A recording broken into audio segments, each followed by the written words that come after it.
sensiz anım anam. Şöhretim şanım anam, malumat sanım anam.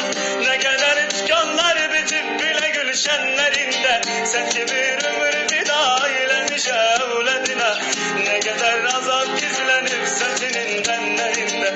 En güzel hanım anam, cennet hurisi sen. Senin ettiğin dualarla işe çattı başım. Elini samaya, sen beni dualar,